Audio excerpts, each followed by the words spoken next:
ஜனநாயகன் படப்பிடிப்பிற்காக கொடைக்கானல் செல்லவிருந்த தாவேக தலைவரும் நடிகருமான விஜய்க்கு மதுரை விமான நிலையத்தில் உற்சாக வரவேற்பு அளிக்கப்பட்டது. சென்னையிலிருந்து தனி விமானத்தில் மதுரை சென்ற விஜயை காண காலை முதலே விமான நிலையத்தில் ஏராளமான தொண்டர்கள் கட்சிக் கொடிகளுடன் குவிந்தனர். நீண்ட நேரம் டிவிகே என முழக்கமிட்டபடி நின்ற தொண்டர்கள் பிற்பகலில் விஜயை கண்டதும் ஆர்ப்பரித்தனர்.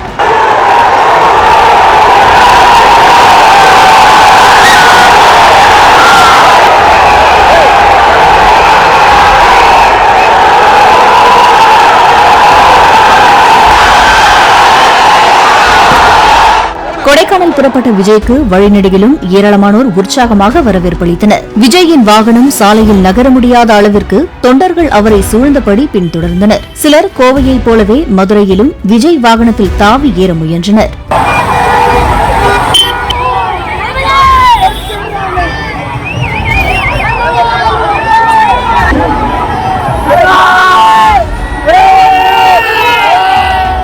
முன்னதாக சென்னை விமான நிலையத்தில் பேட்டியளித்த விஜய் தம்மை காண வருவோர் பைக்குகளில் நின்று கொண்டே ஓட்டுவது போன்றவற்றை பார்க்கும்போது பதற்றமாக உள்ளதாகவும் தன்னை யாரும் பின்தொடர வேண்டாம் என்றும் தொண்டர்களுக்கு அறிவுறுத்தினார். யாரும் என்னுடைய வேனுக்கு பின்னாடியோ காருக்கு பின்னாடியோ யாருமே ஃபாலோ பண்றதோ, இந்த பைக்ல ஃபாஸ்டா வர்றதோ, பைக் மேலே நின்றுக்கிட்டு பைக் ஓட்டுறது, ஹெல்மெட் இல்லாமல் இந்த மாதிரிலாம் வராதீங்க.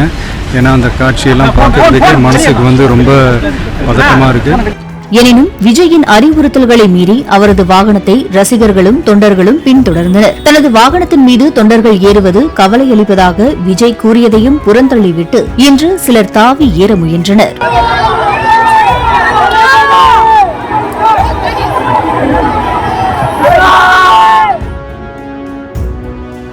பிளே ஸ்டோர் மற்றும் ஆப் ஸ்டோரில் இருந்து பாலிமர் செயலியை QR கோடு மூலம் பதிவிறக்கம் செய்யுங்கள். செய்திகளை உடனுக்குடன் பெறுங்கள்.